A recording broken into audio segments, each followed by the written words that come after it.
Well, hello again, everyone. This is John. For those of you who don't know me, I am a digital nomad. I live in this van of white. You can catch that on the first video that I posted, a little bit about my story. But today, what I wanted to do is kind of as I work on my van, getting it ready for my trip back to Colorado in January, I wanted to kind of do a quick little tour of how I have my electrical set up because I know for some of you who might be doing van life and are looking at various ways of making all your electronics work. This is what works for me, and over the last couple of years, this is something that I have found that works really well. And so I've got a pretty nice setup, I think, and it does serve my needs. So just want to give you guys a little tour today.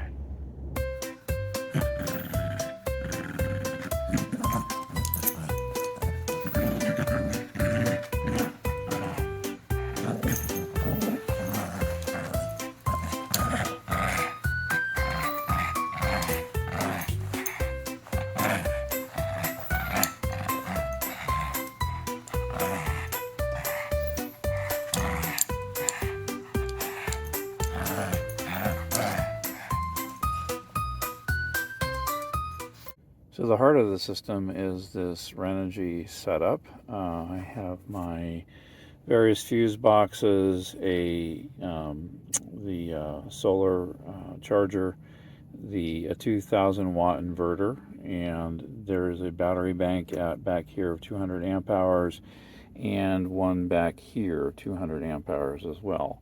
So this charges there's 400 watts of solar on the top. I'll show you that in a minute. But this charges up the system when I am using solar. It also has a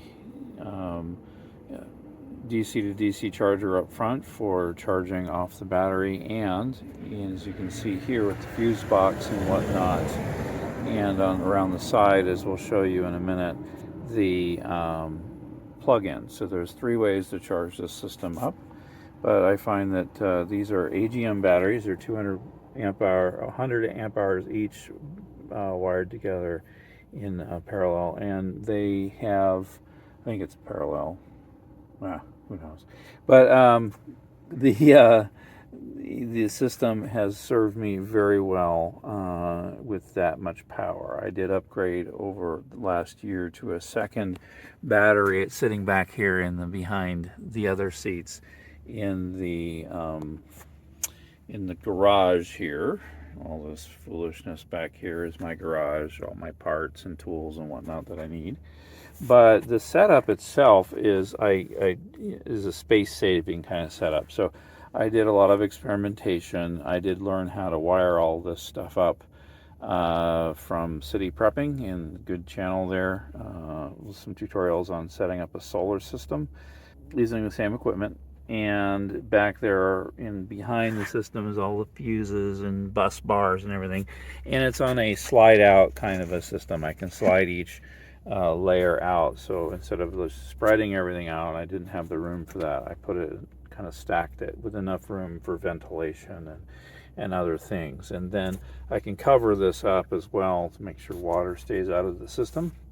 There's a little trickle charger from the power if I'm plugged into shore power, and other charging mechanisms. So that's all this system in here.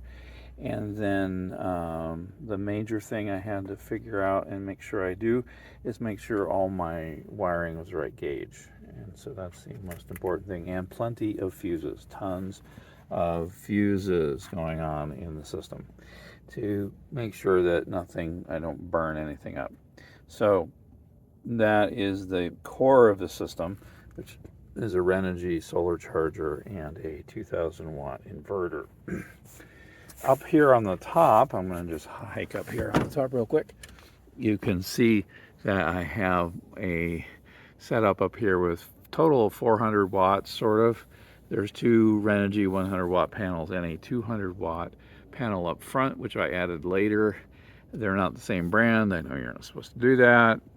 So they say, but this is all wired in parallel, and it seems to work pretty well. I'm not sure I get 400 watts of power totally, especially if it's in the shade or if there's a roof rack covering it slightly. But I get plenty, and I've never had a problem even on cloudy days getting enough power for my system. Here on the side is where I have my little shore power plugged in, drilled into the van, and I can plug that into a standard plug. It's a 110 voltage outdoor plug, and so that works when I have shore power from most campsites that have the right kind of power. I have another adapter I can put in there, but it goes directly to a 30 amp fuse box right here, and the circuit breaker as well, and all of that. And then I've got some switches for different systems, like I have a backup camera up here and some other camera systems, and then this little switch here for my fan on and off switch there. Inside, I have television, all the comforts of home, TV, gotta correct the Velcro on that, my thermometer, a computer, one of my laptops, or a little mini computer that I use on the road, with the monitor and being able to use that as a television and a monitor. And then I have some portable monitors as well when I'm working. And then this power strip. The only real drawback there is sometimes that gets in the way when I'm sitting, but I've learned to kind of sit around it, make sure I don't bump my head up against that stuff. But it's not the most elegant. Certainly as I've added lighting and added things to this system, it has grown over time, and I'm constantly kind of tweaking it to make it look a little better. But nevertheless, that is providing what I need for the work that I do, which is web design and graphic design when I'm on the road or teaching. I've taught classes from here as well, taught my online courses. Here's a little bit of a new addition. I've got a new security camera. I'm going to try that out this winter.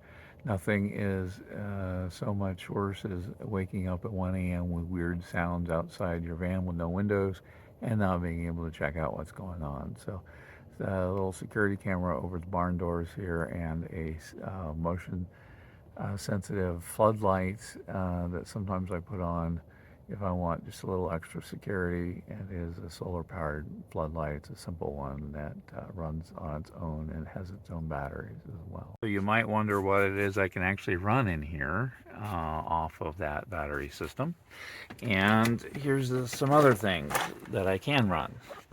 So this right under this area here is a EcoFlow charger, and it's a River 2 Max that has been that I use to run my refrigerator. Dirty top there, but the fridge here is just a standard box fridge. Works pretty well. And then there are power systems over here, and the control panel sits back in here. Everything there, and then I've got, the little water pot, other system. I've showed you the television already. Let's see. This is the big thing that I added this winter that I'm going to see how it works. This right here is my freezer. It's a 12-volt freezer that plugs into the EcoFlow. And then back here in the summertime is my air conditioning unit. And it is a window air conditioner, 5,000 BTU. It's not super cool, but it keeps us cool enough to survive the hot weather. We've been out here in the desert sometimes with it, but it is plugged in and vents out the back. And again, YouTube has been super helpful in figuring out how to best set that up. So those are some things. Also back here behind this, let's see, right here behind this box, you can see is a little microwave I sometimes use. I just have to move the box. So those are some things that the system runs. I'm stepping around my construction gear here because I'm doing that organizing I mentioned. But yes, here's a better view of the microwave back in there that I use when I need to. I just move the box out of the way. As part of van life living, anyone who does this knows that it's a matter of move the thing to get to the thing. So that's what I do a lot of. Great, like many of you, I run a diesel heater, Chinese diesel heater, with the tank, with the diesel heater itself running through the floorboards in a hole where things can vent out the bottom. And then the air duct goes up under my fridge area and my little cabinet here. And then the power, the diesel tank is right there, right by the barn doors, where I can fill it up directly from uh, at the at the gas station when I need to fill up with some diesel. Also, for cellular and internet, I have a little cellular booster up here. You might also wonder if some of these things are very stealth. There's this whole debate about, stealth van, being a stealth van or not. My philosophy on it is that, well, if you know what a van looks like, a camper van looks like, then you know, okay?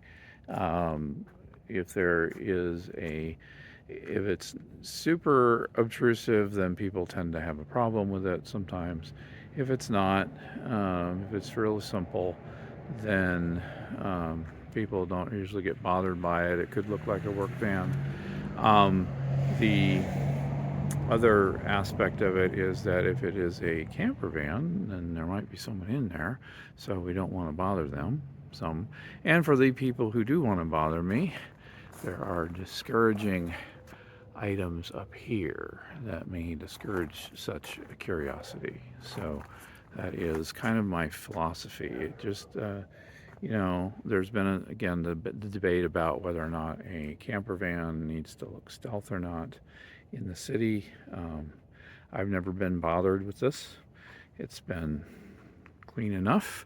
It's a GMC, so paint problems are a problem, but it is still low profile enough not to bother anyone. But anyone really looking carefully can tell, there's air conditioning vent and power, and there's power up top. This is probably a camper van.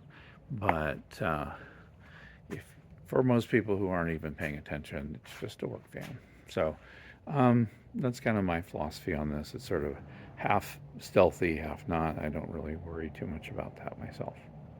So as I'm sitting back here thinking about the video I just recorded for you about my van life electrical setup, I thought a couple more questions you might want to know that you might have. One is, why do I use AGM batteries instead of lithium-ion batteries?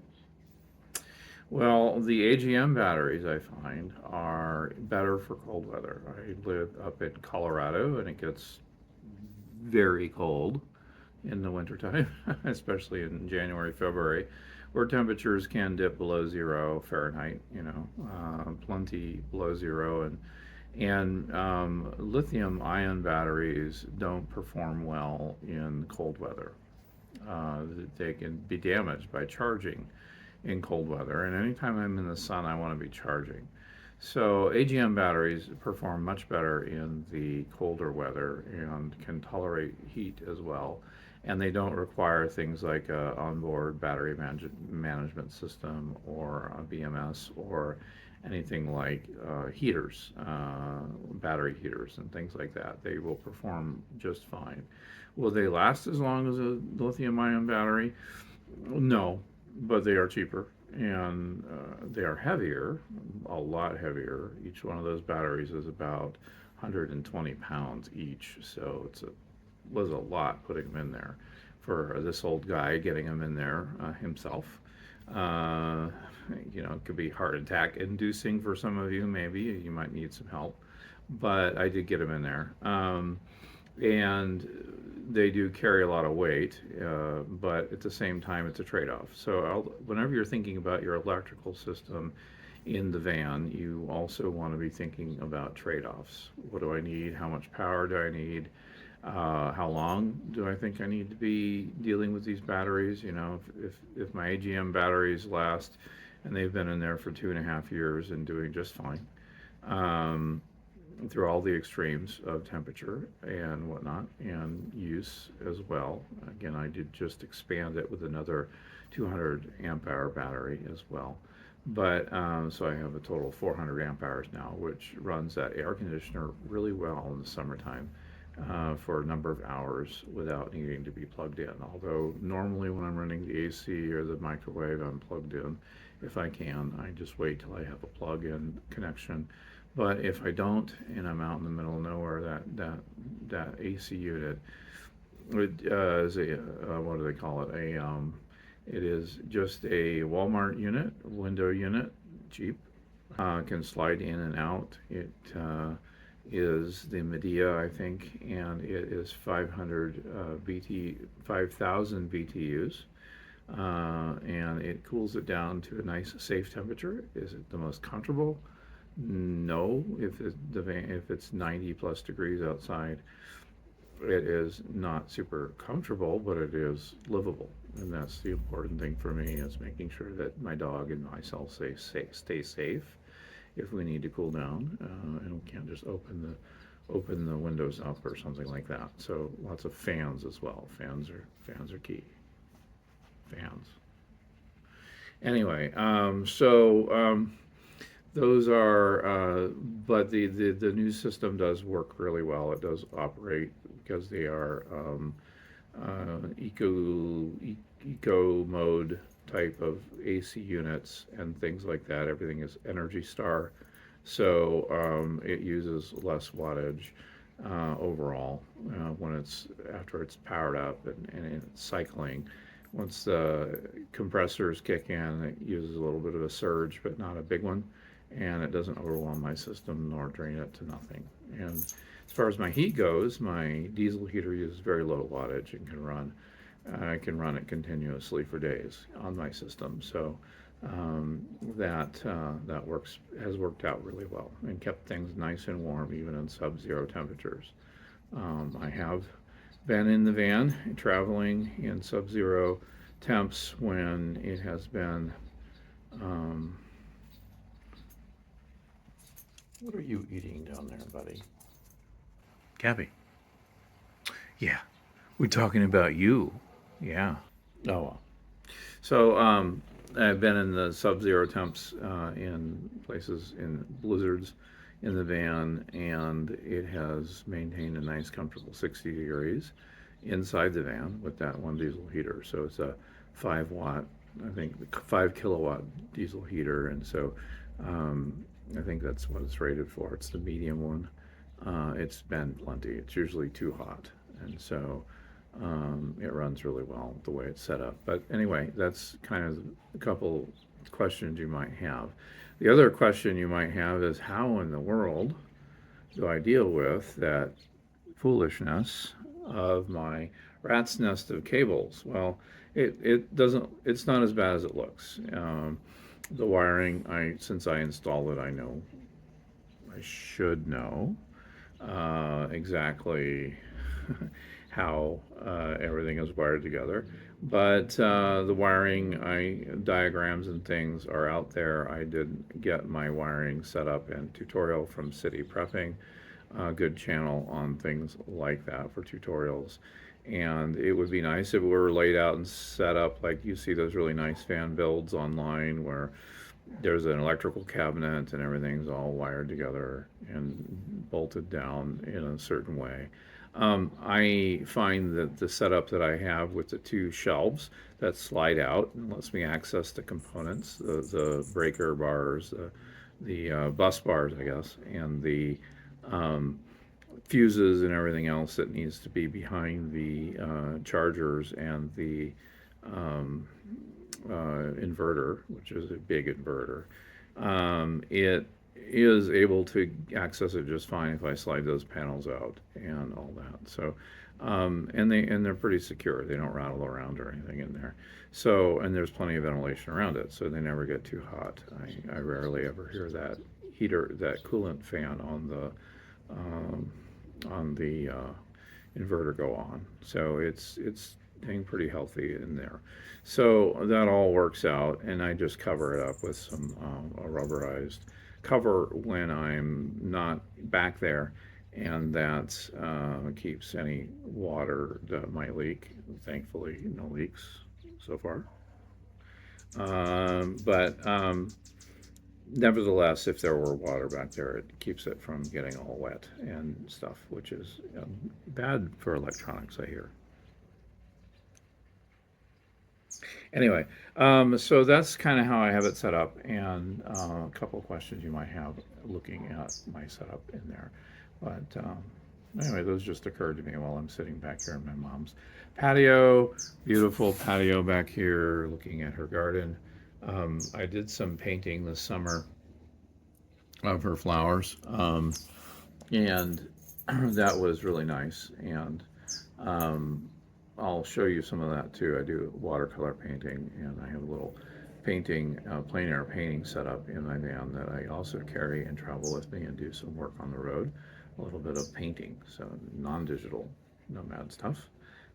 But then, I incorporate that into some of my. There are bugs back here. Believe it or not, Tucson has mosquitoes because neighbors have water features.